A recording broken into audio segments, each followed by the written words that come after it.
سوالات ہیں آپ کی خدمت میں. ایک تو حامد میر صاحب نے ایک بات دہرائی، لیکن مجھے یاد ہے یہ بات آپ سے ہوئی تھی، سوال کہ کس طرح یہ جارحیت جو بھارت کی جانب سے کی جا رہی ہے اور پھر جوابی کارروائی کی وجہ سے جنگ کا ماحول بن رہا ہے، یہ کیسے ختم ہوگا. تو آپ نے کہا تھا کہ جو جارحیت کر رہا ہے وہ جارحیت کو ختم کرے، تو بالآخر ایسا ہی ہوا. بھارت کی جانب سے جارحیت کی جا رہی تھی، اسی کی جانب سے پھر پیغام آیا کہ وہ اب ایسکیلیٹ نہیں کرنا چاہتا، اور پھر اس کے بعد سب سے پہلا جو ٹیلی ویژن پر آ کر بیان دیا گیا ہے وہ بھی بھارت کے سیکرٹری خارجہ کی جانب سے دیا گیا ہے کہ سیز فائر پر اتفاق ہو گیا ہے.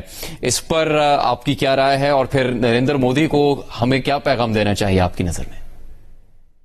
جی جنید، ایک تو آپ نے بڑا امپورٹنٹ یہ پیغام بھی دیا ہے کہ تمام لوگ جو ہے مبارکباد کے پیغامات بھیج سکتے ہیں، اور جہاں پہ ہم ایک سیلیبریٹی موڈ میں ہیں وہاں پہ ہمیں یہ نہیں بھولنا چاہیے کہ اس 4 دن کی لڑائی میں کئی سویلینز نے جو ہے اپنی شہادت نوش کی ہے، تو ان کو ہم خراج تحسین پیش کرتے ہیں. ان کی فیملیز کو یقیناً اللہ ان کو صبر عطا فرمائے. کچھ خبریں آئی تھی، کنفرم نہیں تھے ہمارے جو سیکیورٹی اہلکار ہیں ان کے حوالے سے بھی، کچھ تو ڈرون کے حوالے سے بھی آپ نے دیکھا کہ شہادتیں ہوئی، لیکن آج کچھ ایئر فورس کے حوالے سے بھی خبریں تھی. کیونکہ کنفرمیشن نہیں ہے، سوشل میڈیا پر ہے، میرے پاس آفیشیل تو میں زیادہ سے زیادہ نہیں کہوں گا، لیکن جو بھی نقصان ہوا ہے اور جن کا ہوا ہے اور جن نے شہادت نوش کی ہے، اللہ ان کے درجات بلند کرے.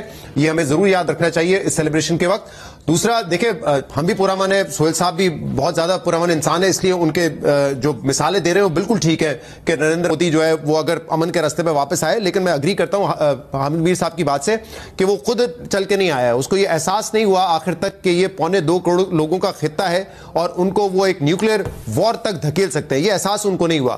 ان کے سر پہ جو ایک یہ خون سوار تھا کہ میں اس خطے کا چودھری ہوں، میں پاکستان کو نیست و نابود کر دوں گا، وہ اس موڈ میں تھے. ہم نے جواب دیا، باہر سے پریشر آیا، تب ان کو سمجھ آئی ہے. لیکن سہیل صاحب کی بات سے میں ضرور اتفاق کرتا ہوں کہ موقع ہمیں دینا چاہیے، اور اس لیے اب یہ دیکھنا پڑے گا کہ ان کا رویہ کیا ہوتا ہے. کیا اگر امریکہ اب کہہ رہا ہے کہ وہ ثالثی پہ یا پھر وہ بات چیت کرنے پہ تیار ہے، تو کیا وہ بات چیت کریں گے؟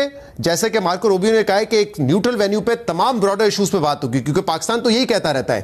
تو اب مودی صاحب کو ذرا رویہ بھی دیکھنا پڑے گا نا. اگر دوبارہ وہی ہٹ درمی ہوگی کہ نہیں ہم بات نہیں کریں گے، نہیں ہم سنتاس معاہدہ معطل کر کے رکھا ہوا ہے، ہم نہیں آپ کے ساتھ بیٹھیں گے، آپ ہماری تمام جو ہے ڈیمانڈز پہلے مانیں، اگر یہ رویہ رہتا ہے تو پھر معافی تو بنتی نہیں ہے. ادروائز تو آف کورس اگر وہ ایک سیاستدان، ایک اسٹیٹسمین کے طور پہ پاکستان کے ساتھ بیٹھ کے تمام ایشوز پہ بات کرنا چاہتے ہیں، ایون دہشت گردی پہ کوئی میکینزم بنوا لیں کہ پاکستان میں خدا نہ خواستہ BLA کی اور را کے نیکسس سے کوئی حملہ ہوگا تو ہم کس فورم پہ لے کے جائیں گے، ثبوت پیش کریں گے.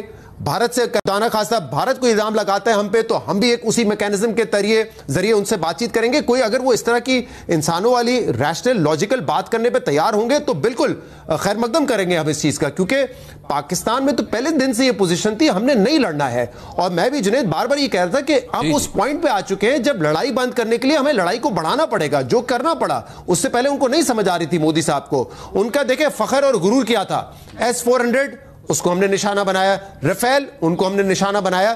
تو جب یہ غرور ٹوٹا ہے تو پھر وہ امن کے راستے پہ مجبوراً واپس آئے.